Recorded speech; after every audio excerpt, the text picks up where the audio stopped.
Alrighty, the UAG case for my LG V20. One important thing I want to start right off with. One of the reasons these cases feel so nice is that the phone curves this way on both ends. And the good cases also curve like that. And that makes a big difference in how bulky the case feels when you're holding it in your hand. So cases that do that feel a lot better. In the UAG, I got the Maverick.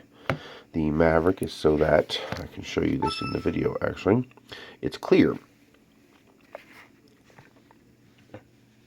There you go. So you can actually see, there it goes. You can see my battery cover through the case. And for me, that's one of the reasons I like the Maverick case and why I get that case for my phones.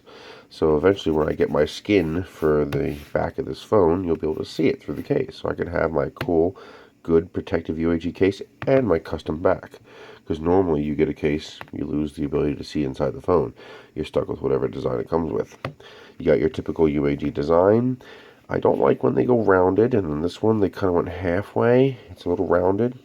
I prefer the chiseled look of the UAG cases, but this is not bad. I like it. I'm still good with that. It's a UAG. I mean, if you know a previous UAG, it's the same thing. It's a good case. You will not have a problem with it. You can bounce this thing on the table all day long, and it's not going to care. Nice deep pockets, perfectly cut out, of course. So your camera will be nice and protected. The entire module won't be able to touch anything. In fact, I think the module has better protection than the front screen. Yeah, it's a little thin there. I would have liked this to be slightly thicker, but they have so much thickness back here protecting the phone, they thinned up here a little bit to keep the case overall from getting too thick, because it is one of the thicker of the hybrid single piece cases, or single piece style cases, dual layer single piece style. But I like it. Also, they still have, of course, the ridges on the corners, so that when you lay the phone down, you're not scratching your case either, because these ridges lift the whole entire case up off the table.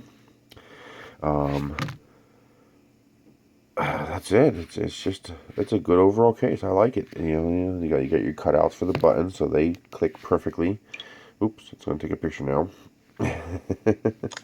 yeah. Take the picture. Go away. Perfect cutouts for everything. No problems. In this design, they do something a little different, which I like. They have flush mount for the charging jack on the back of the phone here, so that whatever size plug you have, you won't have a problem fitting it in there. On the older cases, like for my Note 4, they got around this simply by making the hole huge, which is fine. I like that too. So if you look at the hole on my Note 4 that I'm recording this with, you'll see that it's actually just a big giant hole, a little bit bigger than this. But this one instead, they get it slimmer by going with this flush mount, where it's flush with the case. I wish they'd have made this a little wider. I've got a couple of OTG adapters that don't quite fit. I might just take my Spyderco and just slice a little bit off of there, but that's not their fault. I just have some weird adapters. Big giant hole for your headphone jack, so even if you have a giant headphone plug, it's going to fit in there, no problem. It's probably going to be my daily driver. I don't anticipate making regular use of any other case. I mean, I'll use other cases, but in the end, I'll come back to my UAG. I always do.